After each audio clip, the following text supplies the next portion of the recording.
Bonjour tout le monde, on se retrouve aujourd'hui pour une nouvelle vidéo et je vais vous faire mon bilan du mois de septembre.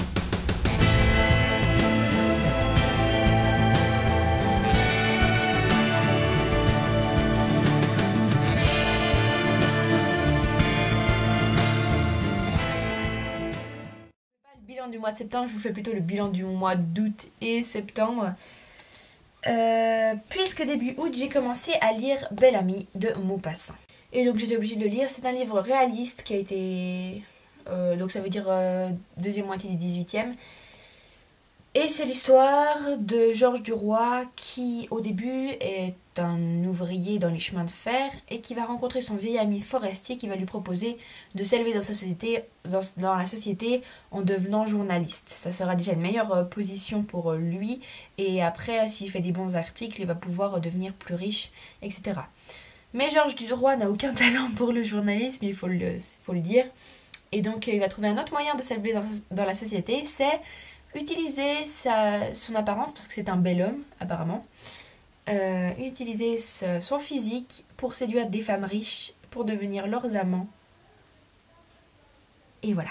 Moi je suis pas fan de réalisme déjà, cette histoire ne m'a pas vraiment intéressée. En plus, comme Georges Duroy, c'est le but qu'on le déteste, ben moi je l'ai détesté forcément. Il était insupportable.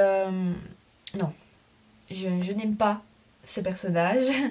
Je n'ai pas vraiment aimé ce livre, mais il faut dire que c'est encore le plus agréable à lire de tous ceux que je vais lire pour l'école. Ensuite, j'ai continué avec Nana de Zola et ce livre, il m'a mis tellement long à lire. Cette histoire, par contre, là, il y avait vraiment rien qui se passait. Donc ça, c'est l'histoire de Nana qui, au début, elle est chanteuse dans un opéra burlesque, dans un théâtre burlesque, et elle joue la blonde Vénus.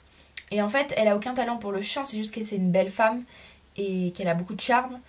Et elle va mettre un peu tous les garçons dans son lit. D'abord des garçons à peu d'importance, puis des hommes à influence avec de l'argent, etc. Et elle va de plus en plus leur soutirer de l'argent et ainsi elle devenir assez riche, faire ses relations dans le monde, etc. La vie de Nana est quand même beaucoup plus misérable que celle de Maupassant puisque c'est une femme, tout simplement. Pour la petite histoire, Nana c'est la fille de Gervaise dans l'Assommoir. L'Assommoir qui est quand même un peu plus célèbre que Nana en tout cas. Ensuite, j'ai lu Les Fruits d'Or de Nathalie Sarraute aux éditions Folio. Donc ça, c'est un livre très court et c'est en fait un nouveau roman. Et c'est très difficile de vous parler de ce livre sans faire ce qu'on a fait dans ce livre. Donc en fait, les personnages qui n'ont pas vraiment d'identité, durant tout ce roman, on aura plein d'avis sur un certain livre qui s'appelle Les Fruits d'Or, justement. Je ne sais pas si vous me suivez, vous êtes peut-être déjà perdu, mais bon... et en fait, au début, on va montrer comme quoi le livre est absolument adoré par tout le monde. Puis si vous aimez pas si vous faites pas le mouton et vous aimez pas comme les autres, vous êtes vu comme un paria. Et puis après, le livre va gentiment se faire oublier, et puis au bout d'un moment, il y aura quelqu'un qui dira moi j'aime les fruits d'or, et puis les autres ils diront vous en êtes encore à ça. Voilà, donc ça montre un petit peu l'évolution de la littérature, comment est-ce un livre qui a autant de succès peut être si facilement oublié. Ce qui est spécial, c'est que c'est un nouveau roman justement, et le nouveau roman veut une rupture avec le roman balzacien.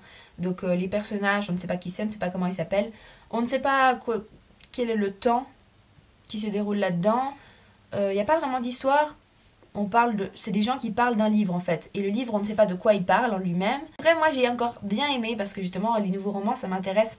J'ai pu lire quelque chose d'un peu plus intéressant qui est Orange de Ichigo Takano, donc le tome 3 aux éditions Akata. Donc j'ai vraiment adoré cette histoire qui est un petit peu différente des deux premières. Dans le sens où l'héroïne découvre qu'elle n'est pas la seule à être contactée par son elle futur. Actuellement je sais pas trop, je suis perdue, je sais pas ce qui va se passer. En tout cas je me réjouis d'acheter le tome 4 et de le lire, et ensuite d'acheter le tome 5 et de le lire. Le tome 5 je crois qu'il vient de sortir, donc franchement je me réjouis. Voilà, c'est fini pour cette vidéo, j'espère qu'elle vous ait plu, n'hésitez pas à mettre un pouce en l'air. Donc on se redit à très bientôt, je vous souhaite de bonnes lectures, ciao.